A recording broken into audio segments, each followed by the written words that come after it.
The TSQ Quantum is the most powerful and advanced triple quad available in the world today.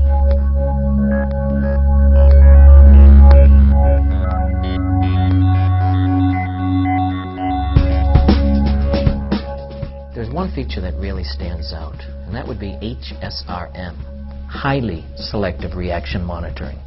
What would happen if you had a co-eluter with the same parent mass and the same product ion? You'd get a false positive. Now what if that parent ion had a mass difference of, let's say, more than 0.1? With HSRM, we select it out in Q1. It is no longer a problem. It's better. It's much more selective. It guards against false positives. It eliminates them.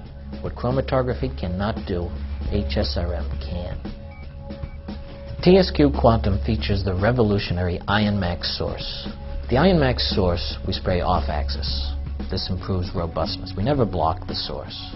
We do not have carryover in the IonMax source. We have a very large drain. The spray goes in the source and it goes out of the source. The ESI probe and the APCI probe are interchangeable. You just pull out one probe, and in about 30 seconds you could put in an APCI probe. You can also add, if you'd like, an APPI probe with the APCI probe. It's a combination probe.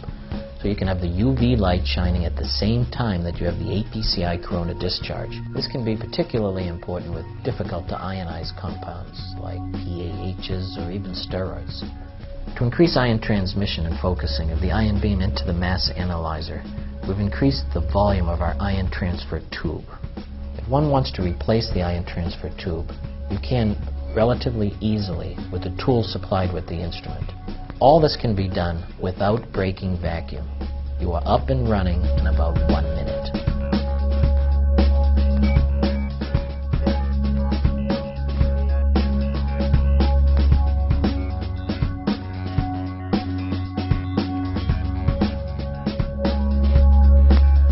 The TSQ Quantum is the only triple quad in the world to employ hyperbolic quads. The hyperquad is a trade name for pure hyperbolic quadrupoles.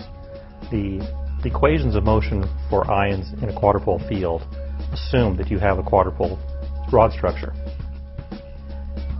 The correct answer is to use pure hyperbolic fields generated by hyperbolic poles.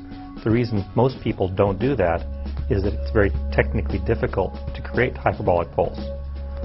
The round rods are an approximation.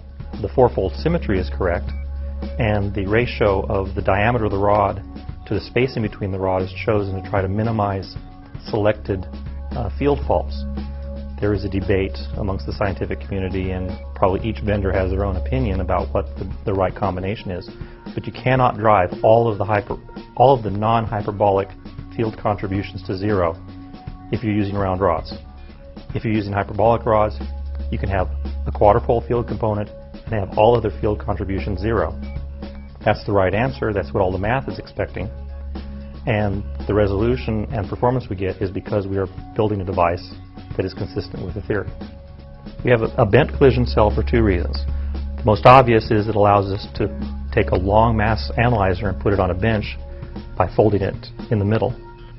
And second, it breaks the line of sight from the ion source to the detector. Ions can be neutralized in the transfer optics in the source region, and if they don't have a line of sight, they can't make it to the detector region, so it reduces our background noise levels. The TSQ Quantum, it's more selective, it's more specific, it's better.